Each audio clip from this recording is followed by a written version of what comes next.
My accent may still give it away. I was born and raised in England. I lived in Warboys, a small village where everybody knew everybody else. As young people, we just loved that. Warboys is in the east of England, in the Fens, very flat. And history supports that Warboys is known for its witches. In the late 1500s, Alice Samuel and her family were the first witches ever to be accused of and executed for witchcraft. I remember my first school blazer vividly, dark green with a bright yellow witch astride a broomstick on the pocket.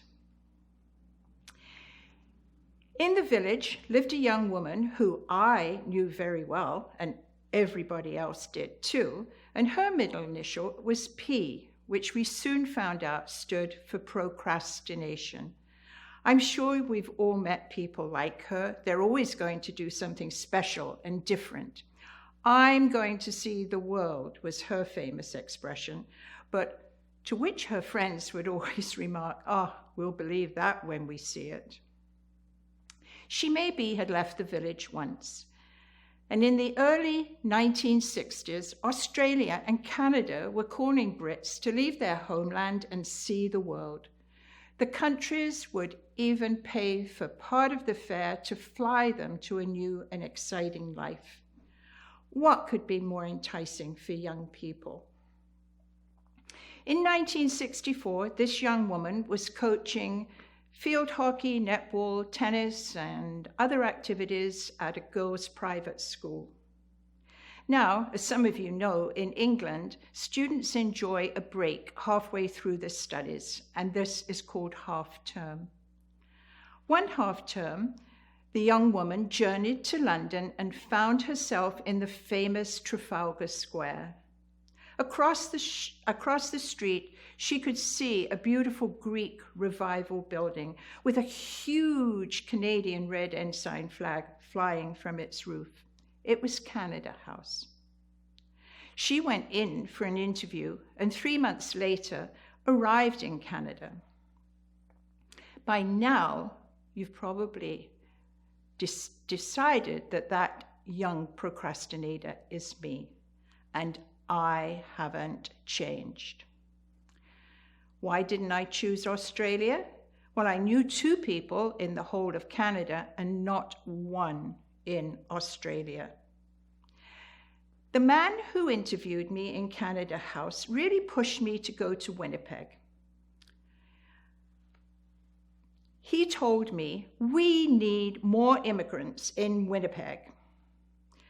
And I told him I really wanted to go to London, Ontario, where I had 2 friends. I pleaded, and he relented. Later, I did live in Winnipeg, and if it had been my first stop, I doubt I would be here telling my story today. I would have retreated to my village in the Fens, very flat. On a clear day, you can see forever, a bit like Winnipeg. I had always imagined Canada with its magnificent mountains. That's not Winnipeg. To this day, when people ask me how long I lived in Winnipeg, I say 2 winters. At the back of my mind was the question, what would it have been like in Australia? So I put it on my bucket list. I'm not sure there was such a thing as a bucket list back then, but I put it down anyway. And in 2019, a mere 55 years later, it was at the top of my bucket list, and I couldn't wait to see the country I chose not to settle in. First, Bob and I cruised around New Zealand. What a beautiful country. We left the cruise in Sydney, and the first night spent a night in a hostel where we could have been to the grandparents to all others staying there. The train journey from Sydney to Melbourne took us through some beautiful countryside. A small camper van was to be our home for the next month as we travelled the east coast of Australia, with Brisbane as our final destination before flying home. The Great Ocean Road we were told was a must. A campground was also recommended to us. It was advertised as park under the koalas. No koalas. They'd eaten all the trees that supplied them with food. But all was not lost, as we were told a 5-kilometre hike would take us to the Cape Otway light station where we would see koalas. Now I must digress. Geocaching is a favorite hobby of mine. It's an activity where you spend hundreds of dollars on a GPS, which will lead you into a forest to find Tupperware, which contains a log, which you sign. Now, how exciting is that? But I love it. And on our 5K hike, we noticed that there was one of the oldest and most famous geocaches in Australia, and we just had to find it. Our GPS indicated we had to step off the gravel path to find this famous geocache. Bob was a few steps ahead of me when I felt something on my foot. I looked down and saw something that Australia is famous for, a large, dark snake. Snakes, I hate snakes. I was calm as I watched it lift its head and bite me not once, but twice.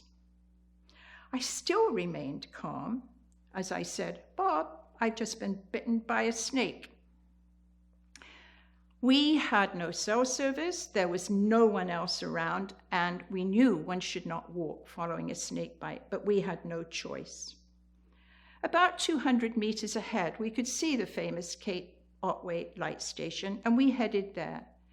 And there I met my guardian angels, who called for an ambulance. Shane knelt by my side, held my hand, told me how brave and calm I was. I think I fell in love with him right then, while Trish, the light station administrator, applied bandages, being guided by someone via her telephone. The ambulance arrived and the medics decided that as we were 130 kilometers from the nearest hospital in Geelong, a helicopter should be called. It was a windy day and the helicopter, when it arrived, couldn't land on its usual helipad. And the pilot had to choose somewhere else to land. I was in good spirits and knew I was in the safe hands of the 4 crew members. I knew I had a 3-hour window in which to receive anti-venom shots from the time of the snake bite. So all was good, no worries. I was on my way to safety. In the helicopter, I was fitted with earphones and a microphone, and I could hear the crew as they communicated with one another, and I could communicate with them. Steve, who was in the cab with me, said, Val, it's not the way you want to see it, but you're going to get a most beautiful view of Geelong Bay. No sooner had Steve told me about the beautiful view I would witness, I heard the pilot utter 5 words I never, ever want to hear again. What happened there? With those words, the helicopter slowly descended and plunked in a farmer's field. Indeed, the helicopter's engine had failed. I hadn't realized landing in a cow pasture was a part of the itinerary for that day. The obvious question was, Steve, does this happen often? To which he replied, I've been a helicopter medic for 17 years, and this is a first for me. I soon realized that this was not my day. The 3-hour window for receiving the anti-venom was slowly shrinking. And then I hear what I consider panic outside of the helicopter. The gate is closed to the field. How will the ambulance get in? Can someone find the farmer who could unlock it? Or does a neighbor have any access to the field? I was slowly slipping away. I do not know how the ambulance did get into the field, but after a bumpy ride, we're on our way again. I vaguely remember arriving at the hospital and was surrounded by doctors who told me they would be administering two anti-venom shots, one for a brown snake and one for a tiger snake. Both deadly. The snakes, I mean, not the shots. I had been asked earlier if the snake that bit me had stripes. I had to admit I had not noticed. If it had, that would have indicated it was a tiger snake. I can assure you, when you see a big snake slithering on your foot, you do not notice the finer details, but I did know it had green eyes. My next recollection was 3 days later. I learned I had been in an induced coma for 2.5 days. At one point, I had stopped breathing and was put on life support. What an amazing invention that was. When I stopped breathing, the machine did it for me, and when I started breathing on my own, it backed off. I had 2 sons back in Canada who were going out of their mind with worry. So when I was feeling a bit better, I sent them this photo, which should reassure them. I don't think it did the trick. In fact, I know it didn't. To this day, one still has not looked at that photo. While Australia has many venomous snakes, I was surprised to learn that doctors and nurses in Geelong had very little experience with snake bites. One doctor had worked in New Guinea, and he had a little experience. That being said, I received first-class healthcare in Geelong. The staff worked as teams, and I thought they, including the doctors, all looked about 19 years of age, but they were amazing. One doctor in particular went home at night and researched snake bites by calling toxicologists around the country, and next day she would report her findings. Dr. Sarah Huffam, I'll always remember you. Later, I met Dr. David Eddy, who was the doctor who had administered the anti-venom shots. His immediate remark to me is, you're one very lucky person. You received enough venom to kill 1 million mice. How do they know these things unless they had seen 1 million mice killed by one snake? I later learned that Dr. Eddy was not only a doctor, but he was also the coroner for the area. Thank goodness he was a doctor on the day I met him. I was told on a number of occasions that being in good shape and active saved me on that fatal day, February the 6th, 2019. No wonder I'm such a fitness advocate. I spent 2 weeks in hospital, and 1 week in rehab before being allowed home, to fly home to Canada. I was asked on a number of occasions if I had an out-of-body experience. No, I didn't.